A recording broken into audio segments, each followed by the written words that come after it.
முதலில் என்னுடைய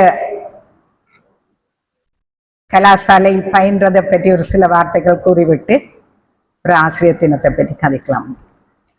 நான் 1977 ஆண்டு அன்பரசி அம்மா கூறியது போல் 77, 78 அதில் ஆசிரியர் மாணவியாக சேர்ந்தேன். கல்லூரியில் ஆனந்தகுமார்சி அம்மா போன்ற அதிபர்களின் வழிகாட்டலில் இன்று இங்கே நிறைய அனுபவங்களை பெற்றுக்கொண்டேன். நிறைந்த விரிவுரையாளர்கள், உளவியல், கல்விசார் கல்வியல், அதேபோல் சொக்கன் ஐயா அவர்களிடம் தமிழ், அதேபோல் இசை, எல்லா விடயங்களும் கூடின அளவு இங்கே பயிலக்கூடிய வாய்ப்பு எனக்கு கிடைத்தது. அந்த வழிகாட்டல்களின் அடிப்படையிலேயே என்னுடைய கற்பித்தல் உளவியல் சார்ந்ததாகத்தான் நான் கூட நடன பாடத்தை முன்னெடுப்பது வழக்கம். தேசிய கல்வி நிர்வாகத்தில் நான் வளவளராக கலந்து கொள்ளும் சந்தர்ப்பங்களில் கூட என்னுடைய வழிகாட்டல்களையும் நடன பயிற்சிகளையும் பார்த்த ஒரு விரிவுரையாளர், நீங்கள் நன்றாக விரிவுரை மாணவர்களுக்கு நடனத்தை கல்வியோடு சேர்த்து புகட்டுகிறீர்கள் என்ற ஒரு பாராட்டுதல்களையும் தெரிவித்தார்கள். அதற்கு எனக்கு வழிகாட்டியாக இருந்தது ஆசிய பயிற்சி கலாசாலை என்றால் மிகையாகாது. எனது தந்தையாரிடமே சிறந்த கற்பித்தலை நான் பயின்றிருக்கிறேன். எனது குருநாதர்கள் கேரளாவில் குருஜி கோபிநாத், சென்னையில் பத்மஸ்ரீ அடியார் கே லக்ஷ்மணன் போன்ற மூத்த கலைஞர்கள், தலை சிறந்த கலைஞர்களிடம் பயின்றிருக்கிறேன் பரதநாட்டியமும் கதகளியும். அத்துடன் ஆசிய பயிற்சி கலாசாலையில் வீரமணி ஐயா அவர்களிடம் பயின்றிருக்கிறேன். அவர் எங்களிடமே விட்டு விடுவார், நீங்கள் தானே சிறந்த மாணவிகள், எங்களுடன் 8 மாணவிகள் பயின்றார்கள், அவர்கள் அவ்வளவு பேருமே தகை சார்ந்தார்கள். அதில் ஒருவர் இன்று நம்முடைய இல்லை. ஏனையோர் எல்லோரும் வெளிநாடு. அதில் ஒருவர் திருகோணமலையில் சிறந்த நடன ஆசிரியர், இன்னொருவர் கண்டி, நான் யாழ்ப்பாணம், என்னுடன் இன்னொரு நாட்டிய கலைஞர், அவர்களும் நாட்டியத்தை தொடர்ந்து கற்பித்தவர். அந்த வகையில் 8 நடன ஆசிரியர்களுமே தலை சிறந்தார்கள். ஒரு சில காலங்களில் நடன நிகழ்ச்சி வந்தால் எனக்கும் அந்த நேரத்தில் ஆடக்கூடிய வாய்ப்பு இருந்தது. ஆனால் எனக்கு மனம் இயலாது. காரணம் என்னன்னா, என்னுடைய தந்தையார் இறந்த பின்னர் நான் ஏனையோர் அது நட்டுவாங்கத்தில் ஆட விரும்பவில்லை. ஆனால் வீரமணியா சொல்லி போட்டார், கட்டாயம் மேடையில் ஏறியே ஆகணும். அப்ப அதை மறுப்பு தெரிவிக்க கூடாது என்றதுக்காண்டி எனது மூத்த சகோதரி போல் வடமராட்சியில் இருந்த திருமதி மங்கையரசி ஆழ்வா பிள்ளை அவர்கள் நட்டுவாங்கம் பண்ண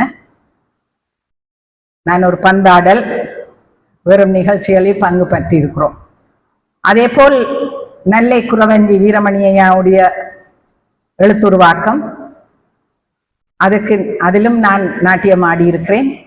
அதே போல் கலாசால கீதம், தமிழ் தாய் வாழ்த்து, அப்படி நிறைய நாங்கள் பங்கு பெற்றிருக்கிறோம். ஒரு சமயம் ராகம் தானம் பல்லவி, அது எங்களுடன் விரிவுரையாளராக இருந்த திரு கானாப்பானா சின்னராஜா அவர்கள் எனக்கு குருவாகவும் மிருதங்க பாடநெறியை கற்பித்தவர். அவர் உருவாக்கிய ராகம் தானம் பல்லவி நல்ல வரவேற்பை பெற்றது. அது வெளியிலும் கூட வீரசிங்க மண்டபத்தில் செய்வதற்கு வாய்ப்பு கிடைத்தது. அந்த சமயத்தில் எனக்கு ஆடுறதுக்கு விருப்பம், ஆனால் சொல்லி போட்டார், நட்டுவாங்க பண்றது நீ தான் செய்யணும்னு. அந்த வகையில் திருவாளர் லலிசன் ஐயா சொன்ன போல் சுந்தர்லிங்க மாஸ்டர், மற்றது காலஞ்சென்ற ராஜலட்சுமி கனசவாதி, நல்ல சிறந்த பாட்டு, சிறந்த மிருதங்கம், சிறந்த வயலின், இந்த அடிப்படையில் என்னுடைய நட்டுவாங்கம் ஆடி ஆற்றுகை செய்தவர்களும் சிறந்த நாட்டிய கலைஞர்கள். மிகவும் வரவேற்பு பெற்ற ஒரு ராகந்தானம் பல்லவி. அதுதான் முதன்முறை கோப்பாய் ஆசிரியர் பயிற்சி கலாசாலையில் உருவாக்கி நெறியாழ்கை செய்து ஆசிரியர் மாணவர்களே உருவாக்கி ஆற்றுகை செய்தோம். எங்களுக்கு அதுக்குள்ள ஒற்றுமை இருந்தது என்னன்னா, நான் சொன்னா எல்லாரும் கேட்பார்கள், அவர்களும் எங்களோட சேர்ந்து பயிற்சி பண்ணுவார்கள். அப்படி ஆற்றுகை செய்தோம். அதை தொடர்ந்து நான் விரிவுரையாளராக வீரமணியா ஓய்வு பெற்ற அன்றைய தினம் விழாவில் கலந்து கொண்டு என்னுடைய பதவியை ஏற்க சொன்னார் அதிபர் அவர்கள்.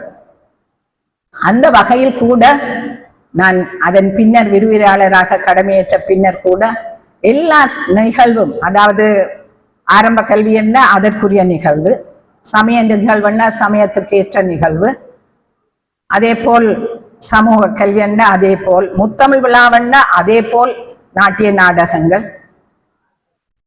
ஒரு கலைஞர் அல்லது ஒரு கல்வி பணிப்பாளர் வருகிறாருன்னா அவர்களுக்குரிய வரவேற்பிலிருந்து, மற்றும் ஒரு சக விரிவுரையாளர் மூத்தவர்கள் இளைப்பாறினால் அவர்களுக்குரிய வரவேற்பு நடனத்திலிருந்து, அவர்களுக்கு புகழ் பூத்த அவர்களுடைய அவர்களை புகழ்ந்து ஆற்றுகை செய்யறதுக்கு எங்கள் மாணவர்களை கொண்டு, நாட்டிய மாணவர்கள் குறைவு, அதே நேரம் ஆரம்ப கல்வி மாணவர்கள்லேருந்து சமய நெறியிலிருந்து மாணவர்களை எடுத்து பயிற்றுவிப்போம்.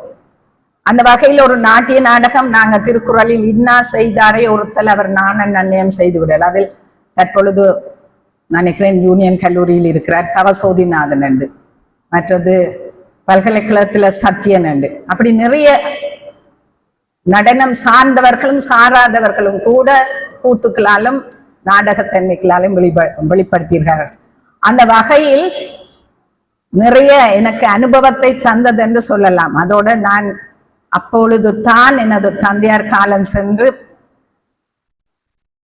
ஆசிய கலாசாலைக்கு காலடி எடுத்த காலம், பயந்த சுபாவம், சமூகத்தில் கலந்து கொள்வதென்றால் எங்களுக்கு அப்படி ஒரு பயமும் இருந்தது. அந்த காலகட்டத்தில் எங்களுக்கு ஒரு துணிவையும் தத்துணிவையும் நடன நிகழ்ச்சிக்கு வேண்டிய ஆர்வத்தையும் தந்தது ஆசிரிய கலாசாலை. அதே நேரத்தில் வெளியார் நிகழ்ச்சிகளில் கூட பங்கு பெற்றிருக்கிறோம், நிறைந்த வரவேற்பை பெற்றது. அந்த வகையில் நான் நிறைய அனுபவத்தையும் வழிகாட்டல்களையும் பெற்றுக்கொண்ட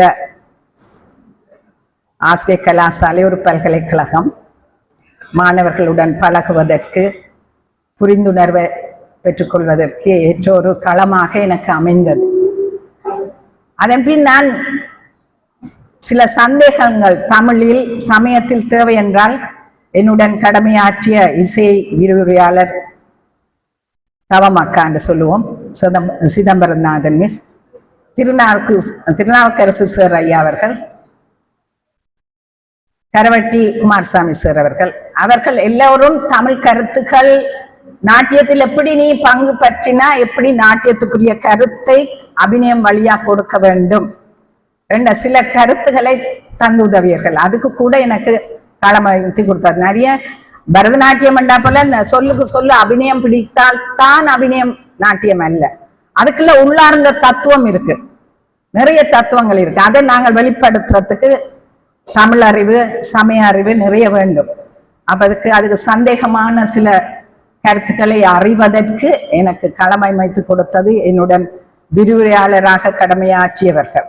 அதே போல் தியாலிங்க மிஸ், நல்லியா மிஸ், அப்படி இன்னொரு நிறைய சண்முகராஜா சார், சண்முகராஜா மிஸ், அப்படி நிறைய விரிவுரையாளர்களுடன் நான் அவர்களுக்குள் வயதில் குறைந்தவள் இருந்தாலும் அவர்கள் என்னை உற்சாகப்படுத்தி பயப்படாம செய்யலாம்னு. ஒரு காலம் எங்களுக்கு 2 வருடங்களுக்கு 25 மாணவர்கள் தான்.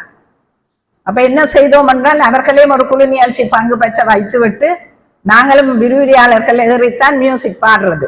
இந்த முத்தான சித்திரங்கள் கூட பாடி இருக்கிறோம், மேடையில பாடி ஆசிரியர் தின விழா, முத்தமிழ் விழா போன்ற சில கலை நிகழ்ச்சிகளை நிறைவாக்கி இருக்கிறோம். அந்த வகையில் கூட மாணவர்கள் இல்லாத காலத்தில் சில காலங்களில் எங்களுக்கு ஒரு தொய்வும் ஏற்பட்டது.